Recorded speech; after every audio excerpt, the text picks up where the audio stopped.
Pojawiają się pewnie z tyłu głowy większości ludzi, czy to w takim razie nie zabierze pracy wielu osobom. Jedno z najpopularniejszych pytań, jakie pojawia się w kontekście sztucznej inteligencji, i ja uważam, że nie. I myślę, że jeśli jakieś firmy podchodzą do tego krótkowzrocznie, chcąc zastąpić AI-em ludzi, to po prostu, nawet jeśli krótkoterminowo to coś im jakoś pomoże, to długoterminowo one będą w ciemnej D.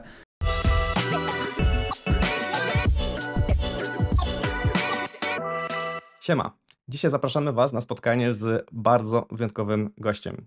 Jego działania biznesowe śledzimy z Mateuszem od lat i się nim inspirujemy, a content, który tworzy na swoich socialach, chłonęliśmy w czasach, kiedy w ogóle nie pomyślelibyśmy jeszcze, że sami kiedyś możemy mieć podcast. Panie i panowie, przed Wami Michał Sadowski, CEO Brand24, czyli prawdopodobnie jednego z najlepszych narzędzi do monitoringu mediów społecznościowych, którego używają takie marki jak Samsung, Brand, Uber, Daniel, daj a nawet kiedyś spokój, podobno Biały daj Dom. spokój już. Michał, miło Cię gościć. Mi również jest Cześć, bardzo Michał, miło, witajcie. witajcie. Michał, jak mówisz o sobie często, robisz internety i w Twoich internetach można bardzo łatwo znaleźć masę wartościowych informacji i od razu odsyłamy link w opisie do kanału Michała, gdzie są dziesiątki filmików o tym, jak budować biznes technologiczny, marketingowy, sprzedażowy, wywiady z równie prominentnymi przedsiębiorcami z Polski i też nie tylko, podcasty, wszystko, nie? Ale właśnie nie, bo dzisiaj chcielibyśmy pogadać o takich dwóch wątkach, których jeszcze u Ciebie nie znaleźliśmy, a myślę, że Twoja perspektywa na nie może być dla naszych słuchaczy bardzo To interesująca. już się jaram. Pytanie pierwsze, które zadamy, byłoby takie, trochę filozoficzne. Jak zacząłbyś dzisiaj od nowa? Gdybyś miał wiedzę, gdybyś znał rynek, aktualną świadomość, wiedział, jakie są narzędzia AI-owe dostępne praktycznie dla każdego, w co zainwestowałbyś swój czas, w jakie umiejętności byś poszedł, niekoniecznie, żebyś zakładał firmę, może nawet w kontekście etatu. To jest jakby pierwszy wątek. A drugi wątek, zaraz wybierzesz, od którego chcesz zacząć, to też jak wygląda takie budowanie produktu od środka, bo do tej pory z Mateuszem przybliżaliśmy perspektywę budowania software'u jako trochę software house i nie mieliśmy jeszcze okazji pogadać z kimś, kto naprawdę od lat buduje swój własny konkretny produkt. I bardzo nas interesuje to, jakich talentów i umiejętności dzisiaj taka firma jak Brand potrzebuje, żeby być na bieżąco z technologią i jak myślisz, jakich talentów, umiejętności może potrzebować za kilka lat? Także od czego byś chciał zacząć? Super pytania. Od pierwszego, jeśli można. Lecimy.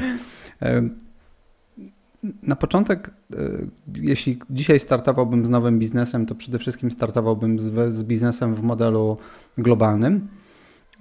To był nasz istotny błąd. Przez pierwsze 3-4 lata działaliśmy tylko lokalnie na rynku.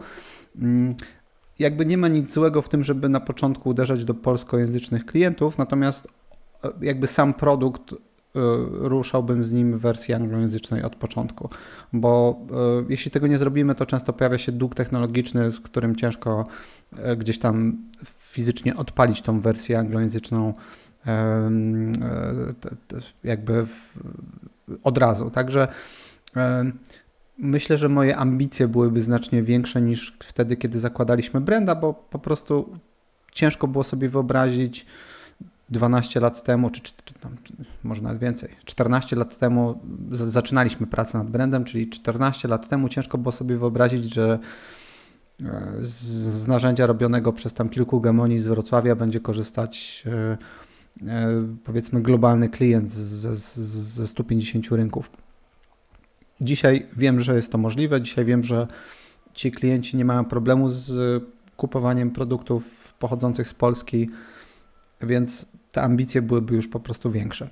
Druga rzecz to nadal uruchamiałbym biznes w modelu subskrypcyjnym, bo przez ostatnie lata zderzyłem się z masą biznesów, które niekoniecznie są w modelu subskrypcyjnym i jakby inne modele są bardzo trudne. W sensie mam gigantyczny podziw dla ludzi, którzy mają produkty i z sukcesem sprzedają produkty w modelu nieopartym o subskrypcję. Subskrypcja jednak bardzo dużo wybacza, bardzo stabilizuje biznes, jakby pozyskanie klienta, jakby nie zaczynamy w pewnym sensie od zera co miesiąc i to jest coś, co mi osobiście ryłoby strasznie beret, gdybym miał po prostu biznes na przykład B2C. przez ostatnie lata spotkałem się z wieloma na przykład fajnymi urządzeniami, czyli powiedzmy startupami ze świata IoT, gdzie mieliśmy jakieś urządzenia podłączone do internetu, sprzedawane za od kilkudziesięciu dolarów do kilkuset dolarów. I wydawało mi się, że to są fajne biznesy, ale kiedy zderzałem się z danymi sprzedażowymi, widziałem, jak ciężko to się prowadzi, jak ciężko jest co miesiąc zaczynać tą sprzedaż tak naprawdę od zera. Chyba dlatego ci producenci starają się uruchamiać model subskrypcyjny. Tutaj przykład Witnix, Oura Ring i co prawda Remarkable chyba tak samo próbował, ale tam pojawił się opór, z tego co wiem, więc to potwierdza twoje słowa, że jakby to są świetne marki, produkty, które większość z nas może znać, kojarzyć, a mimo to no właśnie ta sprzedaż, która pewnie idzie, no nie daje tej swobody, o której mówisz i jednak są próby. Zdecydowanie.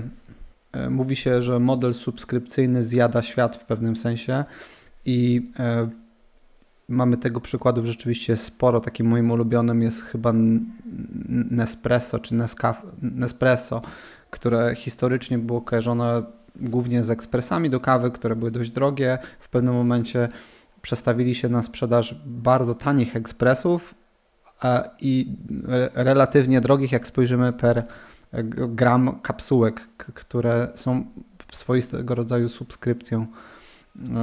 Więc też taki model, ukryty trochę model subskrypcyjny. Także SaaSy w ostatnim czasie na pewno nie rozbudzają już tak wyobraźni jak jeszcze powiedzmy 5-6 lat temu, kiedy były super gorącym tematem.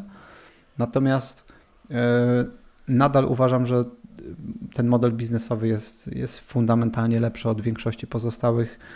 Ułatwia budowanie stabilnego biznesu, często rozprasza przychody na setki albo nawet tysiące albo dziesiątki tysięcy małych podmiotów, gdzie no, rozmawialiśmy trochę o biznesach typu software house, biznesach agencyjnych, które gęsto mają mocną zależność od pojedynczego klienta albo 2-3 klientów dużych, którzy zostawiają dużą część budżetu, no to jakby jednak SaaS, gdzie ten przychód w naszym przypadku jest mniejszy niż 0,5% naszego przychodu, nasz największy klient zostawia mniej niż 0,5% naszego przychodu, no to jest nadal, to jest jakby bardzo bezpieczne, to znaczy jakieś odejście pojedynczego klienta nie generuje nam istotnych problemów. Wiesz, Michał, mokry sen każdego właściciela software house'u to stworzenie produktu w subskrypcji. I ciekawe, bo wielu biznesom to się udało. Ja pamiętam, zdaje się ChopChop, agencja taka, która tworzyła designy stron internetowych i z której tak trochę zrodził się Woodpecker, czyli wrocławski SaaS. Więc to takich pewnie produktów, które Pivik i Clearcode zdaje się, także jest garść przykładów. Wydaje mi się, że jeśli masz agencję czy software house, to tak naprawdę i wiadomo, że wszyscy są zawaleni robotą dla klientów, ale masz na pokładzie wszystkie zasoby, które są potrzebne do tego, żeby stworzyć własny produkt. Także tak, to są takie dwie rzeczy, z którymi bym w tej chwili startował. I pewnie trzecia rzecz, no to ja akurat jak startowałem, to byliśmy mocno przyciśnięci z kasą, natomiast dzisiaj pewnie nawet pewnie niechętnie podchodziłbym do finansowania jakiegoś zewnętrznego, tylko autofinansowałbym projekt, czyli zawsze jest to pytanie, które jest jednym z najpopularniejszych, które dostaję, czy lepiej wziąć kasę od inwestora, czy lepiej rozdać trochę udziałów na etapie startowym, żeby wszyscy, którzy są zaangażowani w projekt, pracowali bez jakichś wynagrodzeń, tylko za udziały lub wizję udziałów zainwestowanych. I to ja jestem zdecydowanie fanem tego drugiego modelu. Uważam, że oczywiście jest duża wartość w kasie od inwestorów, natomiast większość startupów, z którymi spotykam, podchodzi do tego tematu zbyt szybko. Czyli podchodzi do tego tematu zanim w ogóle coś stworzą, zanim zderzą pomysł z potencjalną grupą docelową, czyli klientami, a do tego nie potrzebujesz nawet w ogóle programistów tak naprawdę.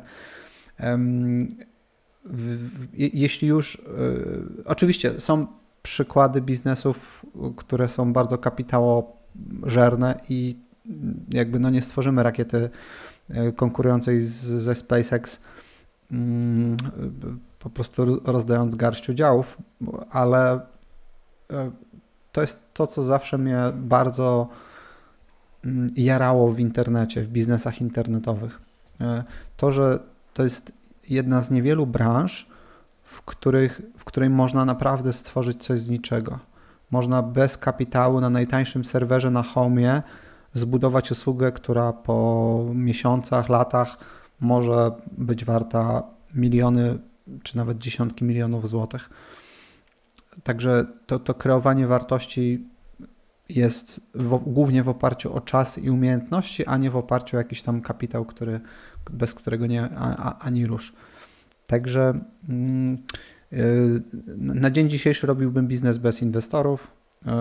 Być może na którymś bardziej zaawansowanym etapie, kiedy widziałbym, że biznes jest gotowy do skalowania, kiedy mamy dobrze opisany lejek sprzedaży, wiemy, że koszt akwizycji klienta jest nie wiem, 200 zł, średni przychód w cyklu życia klienta to jest 2000 zł, wiemy, że te proporcje są bardzo dobre i aż się prosi, żeby dosypać do biznesu więcej kasy niż ja mam na koncie, no i wtedy jakby rozsądne jest wciągnięcie inwestora, wtedy też rozmawia się z tymi inwestorami z pozycji siły, z pozycji jakby takiego komfortu, więc to też parametry, na których można się dogadać, są bardzo, myślę, rozsądne. Więc to są takie 3 rzeczy, na których bym się skupił. Może jeszcze dodając 4, to szybciej wdrożyłbym analitykę, bo myśmy przez pierwsze lata rozwijania Brand24 byli takimi totalnymi gamoniami, jeśli chodzi o analitykę.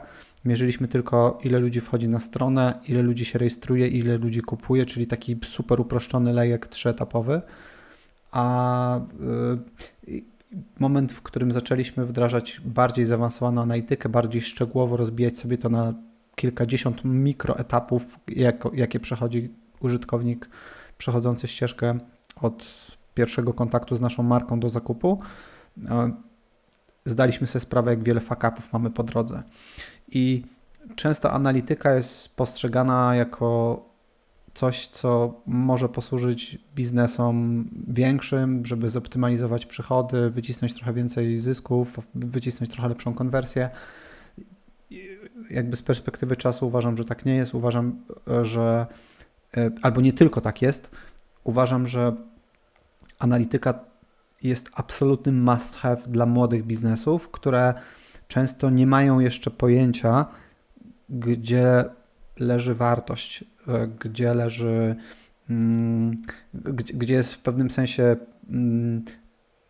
punkt, w którym klientowi zapalają się oczy, w którym znajduje największą wspomnianą wartość. Także i często jest tak, że spotykam startupy, które przychodzą do mnie na konsultacje, mówią: Michał, mamy problem, kończy nam się kasa od inwestora i najczęściej jakby nie wiemy, dlaczego ten produkt się nie sprzedaje. Wypuściliśmy wersję beta, czy wypuściliśmy jakąś tam wstępną wersję i to się nie sprzedaje. No i pierwsze moje pytanie jest o dane z lejka sprzedażowego, żeby zobaczyć i porównać sobie, czy konwersja na każdym etapie jest rozsądna.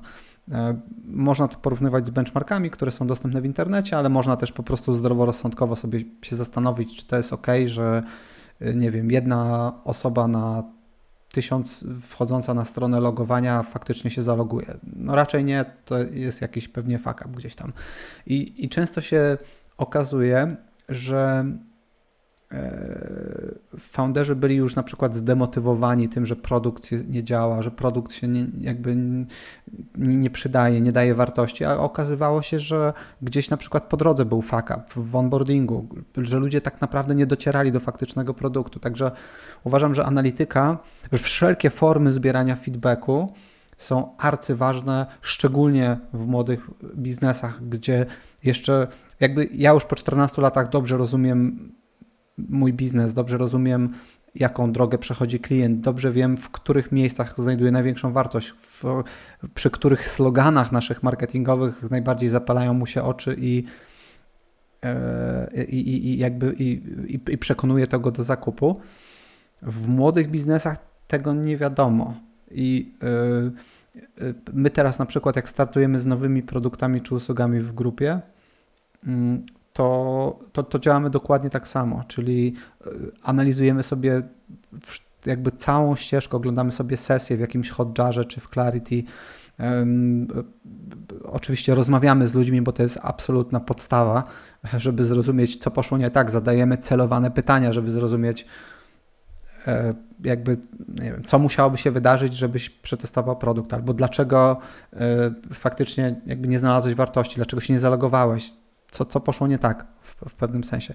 Więc dorzuciłbym wcześniej tą analitykę. W tej chwili już to robimy, natomiast 14 lat temu, jak startowaliśmy, to kompletnie mieliśmy jakby nie mieliśmy świadomości, jak bardzo jest to ważne. Zauważyłem, że twoja wypowiedź trwała co najmniej dobre kilka minut. Przepraszam. Nie, bardzo super się tego słuchało i jakby wniosek z tego, co powiedziałeś, mam taki, że sam zrobiłeś to, do czego ja chciałem dążyć. To znaczy mówiłeś kilka minut o tym, co wy tak naprawdę, na co zwrócić uwagę, robiąc produkt, poniekąd w zasadzie to, co wy robicie i chyba ani razu nie padło słowo programista. To znaczy dla mnie, w mojej głowie, zbudowanie takiego produktu, jaki wy macie, to byłoby i podejrzewam, że dla wielu naszych słuchaczy i widzów, no to czyli zatrudniacie pewnie głównie programistów. Jasne. Być może tak jest, zaraz o to zapytam. Ale cieszę się, że jakby poruszyłeś wszystkie te wątki dookoła, gdzie okazuje się, ja z tego wnioskuję, że jest bardzo dużo, bardzo istotnej pracy w waszej firmie, której wcale nie wykonują programiści. 100%. 100% uważam, że jest bardzo dużo rzeczy, które trzeba wykonać, zanim w ogóle siądziemy do kodu i można bardzo dużo rzeczy zwalidować, zanim uruchomimy programistów. Właśnie dlatego mnie to zainteresowało, bo nasz podcast kierujemy do osób nietechnicznych i chcemy pokazać, że IT, no bo tutaj głównie działamy, to jakby jest nie tylko programowanie i tej pracy jest sporo również dla osób o innych umiejętnościach. I jakby ty już wskazałeś te obszary bardzo fajnie i chcielibyśmy jakby trochę głębiej może, czy może już jeszcze konkretniej porozmawiać o tym, jakie umiejętności, jakie talenty jakby brand szuka dzisiaj poza programistyczne.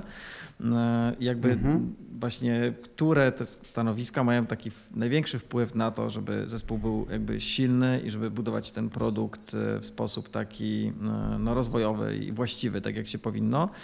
No i ewentualnie jak przewidujesz, jak może się to zmieniać w przyszłości, bo zapewne AI i właśnie trochę inne możliwości, powiedzmy trochę większej, głębszej, szybszej analityki czy wsparcia w analityce mogą powodować, że te umiejętności będą szły w jakichś innych kierunkach. Czy ty już dostrzegasz jakąś zmianę? Jak to u was wygląda w tej chwili?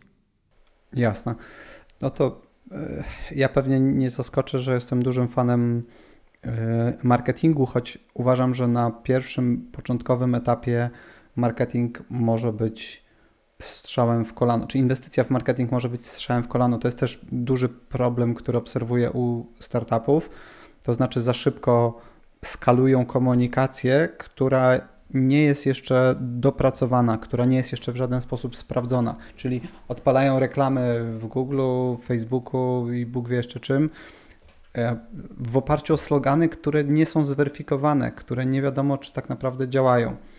Więc o ile jestem gigantycznym fanem marketingu i uważam, że taka osoba jak content manager, która zacznie tworzyć treści nastawione na zdobywanie ruchu organicznego, to jest jedna z wczesnych rekrutacji w większości biznesów, no to jednak początkowy etap powinien być zdominowany przez osoby nastawione na jakby produktowców. To jest absolutny klucz i tutaj jakby kluczem jest poszukiwanie osób, które wręcz chorobliwie zwracają uwagę na feedback, który dostarcza klient i jakby nie próbują tylko zgadywać to, czego klient potrzebuje, ale jakby są super nastawione na to, żeby wyciągać feedback od klienta. Niekoniecznie gotowe rozwiązania od klienta, bo jakby dobry produktowiec nie pyta o klienta, jakie rozwiązanie tutaj byłoby najlepsze, tylko próbuje zrozumieć fundamentalnie problemy klienta i wtedy w oparciu o swoją ekspertyzę zaproponować jakieś rozwiązanie. Dzięki temu jesteśmy w stanie oferować samochody, a nie szybsze konie tylko, parafrazując Henry'ego Forda. Także natomiast z pozostałych rzeczy, jakich umiejętności, jakiego skilla poszukujemy, to ja przyznam, że od lat w rekrutacjach staramy się wyłapywać ludzi, którzy być może nawet nie są najlepsi w danej chwili jeszcze, ale wierzymy, że będą najlepsi na rynku za 2 lata. I lubimy po prostu przechodzić tą drogę z nimi. Lubimy ludzi głodnych. Trochę ja jestem w ogóle fanem piłki nożnej, oglądam dość dużo futbolu, jestem kibicem Liverpoolu, co gdzieś może z tyłu można zobaczyć. Lubię się też uczyć od innych branż, w tym sensie, że nie wiem, z Pizza Hut podchwyciliśmy sobie ten taki moment, jak kelner czy kelnerka podchodzi i zapytać w 2 minuty po podaniu jedzenia, czy wszystko ok, czy wszystko smakuje, no to my to wdrożyliśmy w elektronicznej formie chwilę po zakupie Brand24, ale też w wymiarze na przykład rekrutacyjnym lubię podglądać kluby piłkarskie, kluby, które na przykład niekoniecznie mają największe budżety, ale nadal nie z największymi budżetami są w stanie konkurować z topowymi klubami na świecie, właśnie z sensowną rekrutacją. I polityka rekrutacyjna jest taka, żeby nie brać ludzi, którzy są już dziś gwiazdami, tylko tymi, którzy po prostu mają potencjał, żeby tymi gwiazdami stać się za chwilę.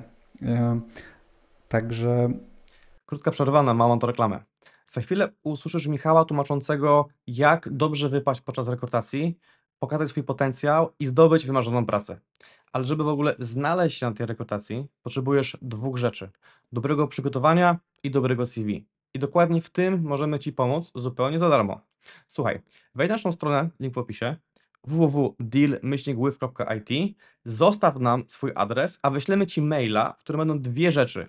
Link do naszej zamkniętej grupy na Facebooku z hasłem, na której udzielamy darmowego konsultingu w zakresie IT, na przykład feedbackując CV-ki, oraz link do niepublikowanego materiału dostępnego tylko dla grupowiczów, w którym w około 10 minut daję 10 konkretnych, mięsistych rad, jak można podnieść Twoje CV na wyższy poziom.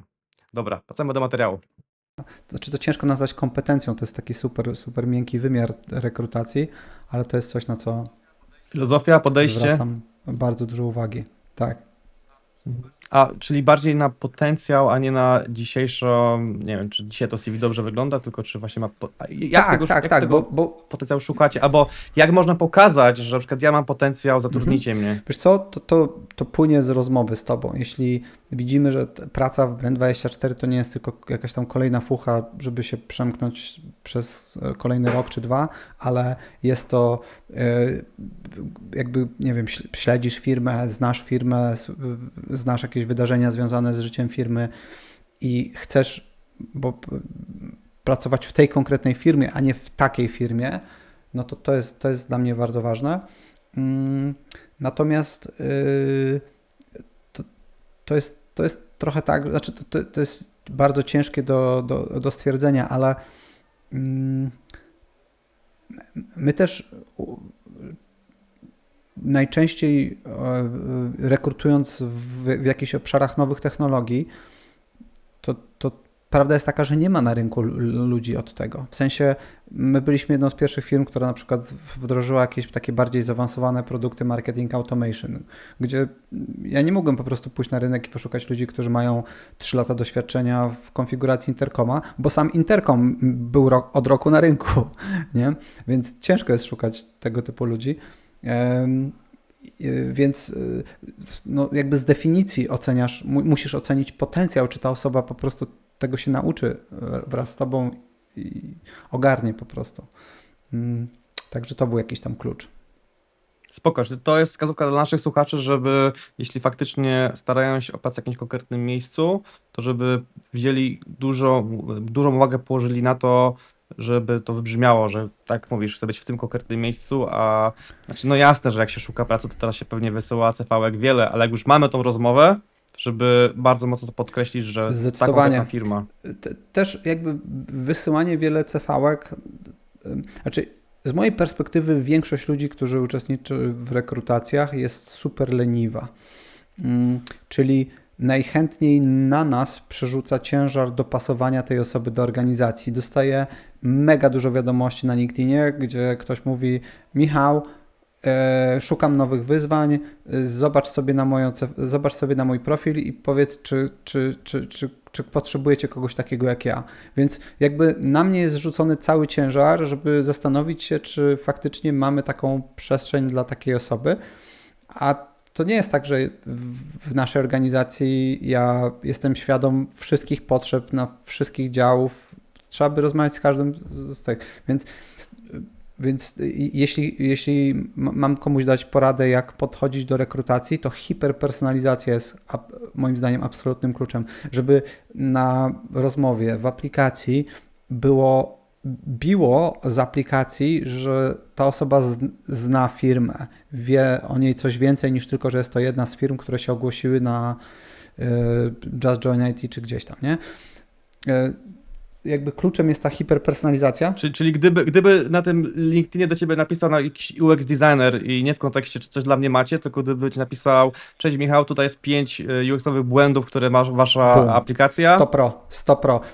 To już jest w ogóle hiper zajebiste, no bo nie tylko podpowiada mi ta osoba, gdzie może się nam przydać, ale daje mi jakąś wartość już upfront, nie? To jest też niesamowite, żeby to jest jakby trochę strategia, w której większość SaaS-ów działa, dając darmową wartość upfront i zachęcając do subskrypcji. I podobnie działa to tutaj. Nawet jeśli się okaże, że my wiemy o tych rzeczach, mamy je zdiagnozowane i po prostu nie zdążyliśmy ich poprawić, albo uważamy, że nie są na tyle krytyczne, żeby na razie inwestować w to czas, to i tak super, bo podpowie mi, że ta osoba myśli podobnymi kategoriami do nas, więc to jest super. Także ta personalizacja tej komunikacji jest super ważna i jakby podniesienie na siebie ciężaru, żeby dopasować się do organizacji, podpowiedzieć nam, gdzie ta osoba może nam najbardziej pomóc, nie? Jeśli ktoś mówi, że nie wie za bardzo i przerzuca to na nas, no to po pierwsze wygląda to na leniwą osobę, która po prostu nie zadała sobie trudu. Po drugie, nie wygląda to na osobę, która jest pewna swoich umiejętności i wie tak naprawdę, gdzie może się przydać, nie? A zdarzało wam się zatrudniać osoby zaraz po studiach czy w trakcie studiów? O, pewnie. Cały czas się zdarza. Tak, i to są często jedne z najlepszych rekrutacji. Ci ludzie są super głodni, super zmotywowani, nie są jakoś w pewnym sensie zepsuci jakimś rynkiem pracy w pewnym sensie. Także jestem super fanem rekrutacji prosto ze studiów. Powiedziałbym, że na tle w ogóle większości takich gwiazd wewnątrz Brand24, no to często to są ludzie, którzy właśnie, dla których jesteśmy albo pierwszą pracą, albo pierwszą poważną pracą zaraz po stażu i w zasadzie z brandem przeszli całą drogę. Mamy bardzo dużo ludzi, którzy pracują więcej niż 10 lat w Brand24, to jest coś, z czego jestem super dumny, bo mimo tego, że jesteśmy mega zorientowani na wynik, więc jakby no trzeba u nas też dowozić, no to ta rotacja jest bardzo niska, co pokazuje, że chyba też gdzieś tam klimat firmy i gdzieś tam nasze podejście do załogi jest fair. A powiedz, a z drugiej strony z kolei, czy zdarzało wam się zatrudniać osoby, nie wiem, w cudzysłowie po 40, nie? Takie, które na przykład przez ostatnie 15 lat byli, nie wiem, architektem, prawnikiem, lekarzem albo czymś jeszcze zupełnie innym? Kompletnie nie patrzymy na CV-ki. W większości ról podejrzewam. Już bardziej ten przysłowiowy list motywacyjny to takie może archaicznie brzmi, ale właśnie w liście motywacyjnym jest miejsce na to, żeby podpowiedzieć te UX-owe błędy, które popełniliśmy i pokazać je od tej strony. Ale tak, mamy przykłady ludzi, którzy dołączyli do nas po 40, dołączyli do nas z dużych firm, jakichś tam korporacji. Nasz COO pracował wcześniej w InPoście, Showmaxie, UPC, więc bardzo dużych organizacjach. Także są pewnie przykłady ról, gdzie jesteśmy bardziej komfortowi z tym, żeby wziąć kogoś, kto już jest super, ma ekspertyzę w danym temacie, a są przykłady ról, gdzie chętnie dajemy osobom przestrzeń do tego, żeby stały się super ekspertami. Pewnie im będziemy starsi, im będziemy bogatsi, tym częściej możemy sięgać po takich, powiedzmy, już super doświadczonych graczy. Historycznie po prostu nie było nas stać na nich, więc to też może teraz dorabiam sobie ideologię do tego modelu, żeby od studenta do eksperta, a prawda jest taka, że w wielu przypadkach po prostu nie było nas stać na ekspertów, ale też, tak jak mówię, w wielu przypadkach tych ekspertów na rynku po prostu nie było. Czy wasz zespół jest tak zgrany i zżyty, że tak naprawdę brak jednego klocka powoduje, że wszystko się rozsypuje i wszystko jest krytyczne? Nigdy nie zastanawiałem się nad tym, przyznam szczerze. Natomiast na szybko, jeśli miałbym odpowiedzieć, to bym powiedział, że jakby osoba zorientowana na produkt i na feedback taki produktowy to jest absolutny klucz. Trochę nawet taka osoba, która ma może trochę zacięcie sprzedażowe, bo trochę też uważam, że dobry produktowiec jest trochę sprzedawcą, bo potrafi po prostu najpierw sprzedać wizję spotkania klientowi, potem sprzedać jakiś feature, nawet nie dosłownie, ale jakby potrafi zbierać feedback. Ja ogólnie uważam, że dobry sprzedawca to jest osoba, która mało mówi, dużo słucha i zbiera dużo tego feedbacku, więc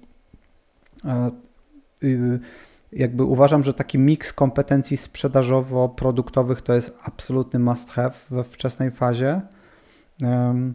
Mimo tego, że zajmowałem się przez ostatnie 14 lat marketingiem, to znowu nie uważam, że marketing jest tak newralgiczną rolą na super początkowym etapie.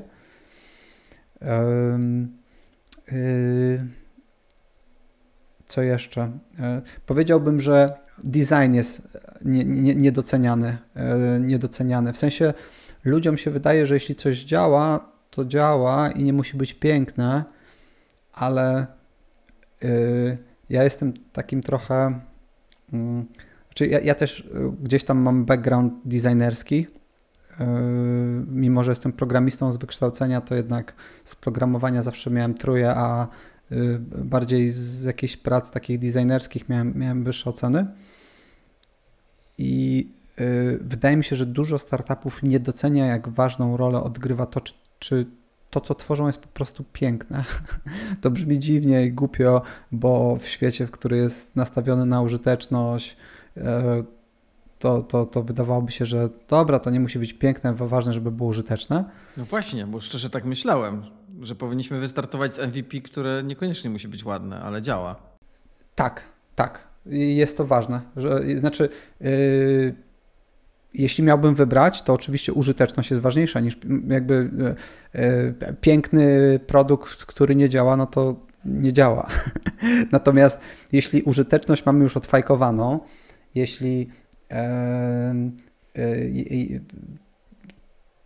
to myślę, że niedocenianym aspektem jest to, czy produkt jest po prostu piękny i że pięknemu produktowi ludzie są skłonni dać dużo większą szansę niż brzydkiemu produktowi. I znowu nie chcę, żeby to było odbierane jako wymówka do przeciągania startu, bo większość produktów startuje zbyt późno. Jestem fanem, żeby pokazywać w MVP jak najwcześniej, tak jak Mateusz mówi, jak najszybciej zderzać z potencjalnym klientem, nawet zanim jeszcze cokolwiek jest w sensie oprogramowane, tak jak wspomniałem na początku. Natomiast jak już mamy działające MVP, to znowu, dla mnie ważna jest trochę ta polerka, żeby łączyć użyteczność z pięknym produktem.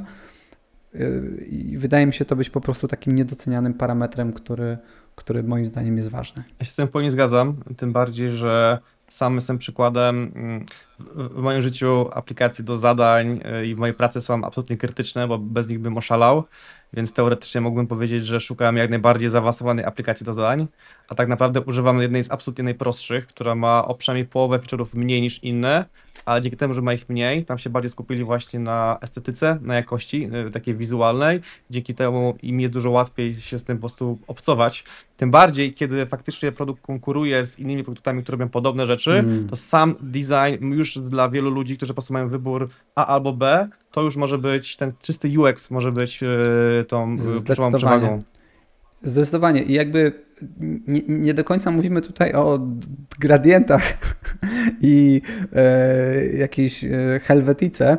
Chodzi o to, że jakby piękno właśnie w takim minimalistycznym wymiarze, czyli żeby to nie było przekombinowane, żeby wrażenie, jakie daje produkt, to jest często młode produkty dają wrażenie niechlujności, to znaczy na przykład spacing i justowanie nie jest zachowane między różnymi komponentami i jakby czujesz, że to jest siermięga, nie? I jakby masz wrażenie, że to jest wszystko tam w tle na trytytki po prostu spięte. I to nie jest dobre wrażenie. Jakby to jest ok, kiedy pokazujesz super wstępną pierwszą wersję produktu i chcesz zderzyć z zaufanym klientem, który wiesz, że da ci drugą, czy trzecią, czy czwartą szansę, ale to nie jest ok, jak już przeszedłeś przez ten etap i chcesz to może jakoś już nawet wstępnie skalować, no to wtedy dobrze jest dopracować, żeby to wrażenie po prostu nie dawało efektu niechlujności, a bardziej efekt jakby właśnie takiego minimalistycznego piękna. Czyli super, czyli właśnie podkreślasz sprzedaż, design, produkt, ale w kontekście rozmowy z użytkownikiem i umiejętności wyciągania samodzielnych wniosków i dalszego iterowania, testowania. Bo tak zapytałem o tę rolę, bo chyba miesiąc temu rozmawialiśmy, czy 2 miesiące temu mieliśmy też spotkanie z Maciejem Mazurkiem z CEO B-Talents i on z kolei powiedział, że na obecnym rozwoju tej firmy tam z kolei taką jedną krytyczną rolą jest właśnie analityk i to mi się połączyły kropki z analizą, o którym ty mówiłeś, że bez dobrej analityki, ale nie tylko analityki jako wiesz, tam dobrze zapięte eventy i dashboardy, które się rysują, tylko właśnie osoby, które potrafi je czytać i też z samych danych wnioski wyciągać, to ta by firma stała. Tak, ja uważam, że to founder powinien robić. W sensie my dużo czasu i zasobów zainwestowaliśmy w to, żeby w zasadzie z wielu osób, z kilkudziesięciu osób wewnątrz naszej organizacji zrobić niezłych analityków. To znaczy analitykami są programiści, którzy zaglądają do Grafany i podglądają, czy wszystko z danymi jest ok. Analitykami są ludzie w marketingu, którzy intymnie znają lejek konwersji, potrafią sobie zdefiniować nowe eventy w HIP Analyticsie i sprawdzić, czy ścieżka, jaką przechodzi osoba z moich artykułów na blogu faktycznie jest optymalna i gdzieś nie tracę po drodze istotnej części tego ruchu. I takich przykładów można dawać sporo. Oczywiście na początkowym etapie no to founder jest alfą i omegą, musi trochę być sprzedawcą, trochę produktowcem, trochę być właśnie analitykiem. Jakby też zbyt mocne delegowanie, zbyt mocne rozproszenie tych ról może generować problemy, bo to po prostu tworzy środowisko stworzone do nieporozumień, do gdzieś tam rozjazdów między ludźmi. Ja myślałem, że to ty zrobisz, to on myślał, że to ja zrobię i nie trudno o problem. Okej, czyli nie analityk per se, ale bardziej widzisz wartość w tym, żeby poszczególne osoby miały kompetencje analityczne. Okej, to też jest ważna wskazówka dla naszych słuchaczy. Tak, w dzisiejszych czasach, wiecie, jest gigantyczna wartość w analityku z krwi i kości. Mamy na pokładzie takie osoby i to jest w ogóle next level shit. One są w stanie zauważyć rzeczy, których ja w życiu bym nie dostrzegł w danych, czy poszukać jakichś korelacji, ale coraz częściej taką podstawową analitykę, taką good enough dla, myślę, początkowego etapu startupu może zrobić nam nawet ChatGPT czy Claude Trójka, gdzie wyeksportujemy sobie dane do CSV-ki czy Excela, wrzucimy je do ChatGPT, poprosimy o analizę i on sam zderzy z benchmarkami rynkowymi tego, czy nie wiem, współczynnik rejestracji 1% to jest dobry, czy raczej słaby, nie? Fajnie, że nawiązałeś właśnie do czata, bo też chcieliśmy jeszcze oczywiście podpytać Ciebie o narzędzia AI-owe, bo również Twój YouTube kipi od różnych analiz AI-owych i też często pokazujesz, jak sam z tych narzędzi korzystasz. I też takie pytanie właśnie, to jest jeden konkretny przykład zarąbisty, że wsparcie ChatGPT w analizie konwersji lajka. Gdzie jeszcze widziałbyś jakieś może inne narzędzia, które mogą dać taką trochę nieuczciwą konkurencję wewnętrzną? Myślę, że można sobie jakby skorzystać z ChatGPT jako takiego startupowego doradcy na wczesnym etapie, bo testowałem sobie to i on podpowiada wszystkie te rzeczy, o których ja też mówię, więc jakby z definicji mi się to podoba, ale on też ciśnie na to, żeby jak najszybciej pozyskiwać feedback. Jakby wiadomo, ChatGPT jest też nauczony nam tysiącach prezentacji z jakichś konferencji startupowych, więc tak naprawdę rekomenduję tą samą wiedzę, którą ktoś taki jak ja może zarekomendować. Także można po prostu różne rzeczy sobie biznesowo konsultować, nie? Czy powinienem wystartować z taką wersją już teraz, czy nie powinienem startować, czy powinienem jeszcze dopracować, nie? Tak pytania, które chcielibyśmy zadać jakiemuś mentorowi, możemy naprawdę zadać czatowi GPT i nie wiem, może nie powinienem tego mówić, może to jest jakieś niepoprawne politycznie, ale ja jestem w szoku, jak dobre odpowiedzi często tam padają. Także właśnie może kwestia dobrze zadawanych pytań. Ale wiecie, jakby żyjemy w czasach, w których wiedzy o budowaniu startupów jest więcej niż kiedykolwiek. Jak zaczynaliśmy 14 lat temu, no to mało kogo można było zapytać o to, jak zbudować bramkę płatności dla globalnych płatności w Stanach Zjednoczonych, gdzie Stripe jeszcze nie wspierał Europy.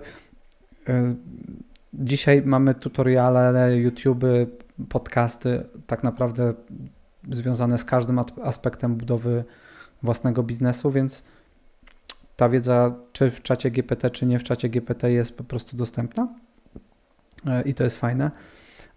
Z innych takich tematów AI-owych, no to na pewno ChatGPT może pomóc z copywritingiem. On nie zastąpi dobrego copywritera, bo podejrzewam, że jakby jeśli postrzegamy efekt pracy zajebistego copywritera jako 100%, no to ChatGPT dojdzie do 60%, ale to może być w wielu przypadkach więcej niż sam founder by doszedł. W sensie sam founder może kompletnie nie potrafić tworzyć sloganów, może kompletnie nie potrafić sprzedawać, nie potrafić komunikować wartości, jaką daje produkt. Większość founderów mówi językiem feature'ów, językiem buzzwordów. Wszyscy mówimy o tym, że no moje narzędzie to jest mix AI, business intelligence i drona i kompletnie nie mówi, jaką wartość to da przeciętnemu użytkownikowi. I w takich rzeczach też ChatGPT może bardzo pewnie pomóc, więc... I tu wchodzi na scenę klasyczny Steve Jobs mówiący, że masz tam 1000 piosenek w swojej kieszeni, kropka. Tak. Mam taki fun fact dla was i dla słuchaczy. Mój znajomy, więcej już nie powiem, żeby go nie lokalizować, ale w sumie powiedziałem więcej. Nie. Tomek? Nie, bardzo małą agencję, ale osoba niesamowicie kreatywna, naprawdę tworzyła bardzo fajne slogany w swoim życiu, współkreowała bardzo ciekawe marki, bardzo się wkręcił w ChatGPT, ale zrobił to tak na poziomie profesjonalnym i on prawie, że robił GPTS-y, zanim jeszcze to było możliwe. I w tej chwili jest w stanie, zaprosił mnie ostatnio, rozmawialiśmy i zadał pytanie, głosowo sobie z tym czatem działał, polecam zresztą w aplikacji mobilnej bardzo fajnie, to zupełnie jest inny sposób, inny flow i zupełnie inaczej się pracuje. I zadał pytanie, poprosił, żeby przygotował slogany i koncepcję marketingową dla klienta na zapytanie, które od klienta dostał i czat przygotował naprawdę 2 bardzo dobrze rozpisane linie z hasłami, ze sloganami, z koncepcją i tak dalej. Ja byłem w szoku. Natomiast i tu jest duży disclaimer i to jest ten fun fact i ciekawostka, no bo tam były powołania na badania i różne inne informacje. Jakby oczywiście, że to nie jest tak, że czat po prostu odpowiedział na proste pytanie, tak rzucone sobie znikąd. Zdradził mi, że wcześniej 4 godziny poświęcił rozmawiając i wrzucając różnego rodzaju materiały, dokumenty, po prostu go doszlifowywał, zrobił sobie takiego swojego GPTS-a i go wyspecjalizował w cudzysłowie w tym obszarze, w którym działa klient.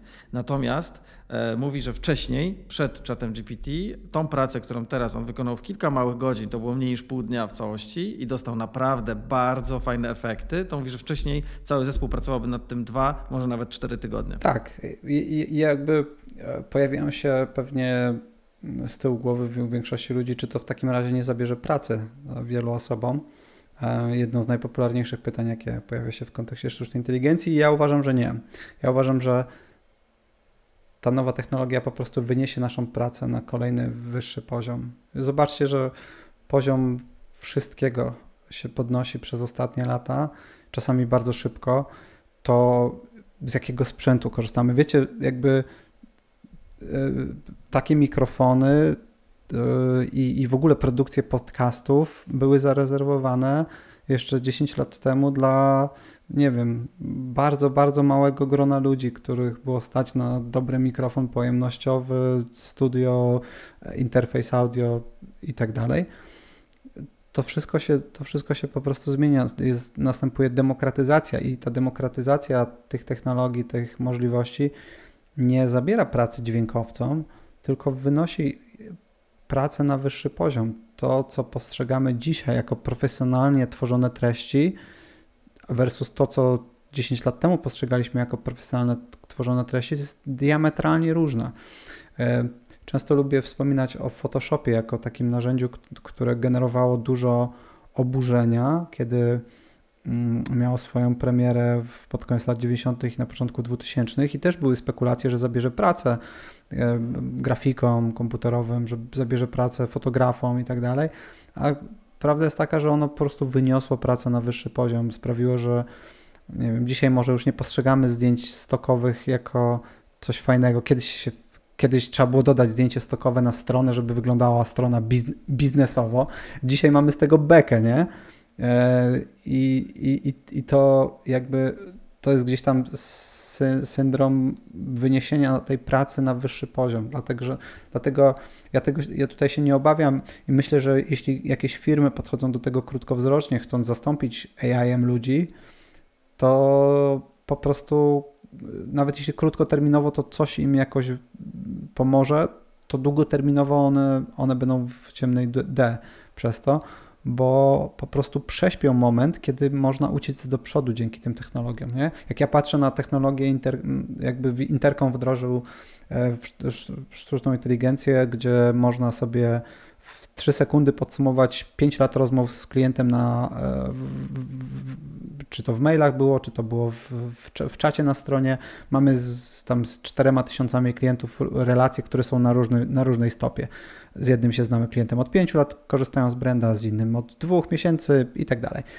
Teraz mogę w ciągu 3 sekund wygenerować sobie szybkie podsumowanie całej konwersacji, całej relacji, jaką mam z klientem, po to, żeby dostać błyskawiczny zastrzyk wiedzy i żeby moja obsługa klienta była super spersonalizowana, żebym wiedział, że 3 lata temu rozmawiałem, ten klient wspominał o tym, że przydałaby mu się funkcja eksportu do PDF, a tak się składa, że miesiąc temu to wdrożyliśmy i mogę mu to zaproponować, odwołać się od tego i klient mówi, ja pierdzielę, Johnny, pamiętałeś, że 3 lata temu o to prosiłem, nie? Ja nie pamiętałem. Pamiętała sztuczna inteligencja. No właśnie i to nie oznacza, że to na przykład ty teraz zwolnisz swojego account managera, który opiekuje się tym klientem i w jego buty wejdziesz, żeby właśnie w te 3 sekundy przelecieć tam 100 klientów, tylko dzięki temu twoi ludzie, twój zespół może zapewnić wyższą jakość obsługi. Dokładnie. Samej ilości I klientów. będzie niższy churn, sprzedaż będzie wygrywać więcej deali, więc będą sprzedawać lepiej, więcej, więc jakby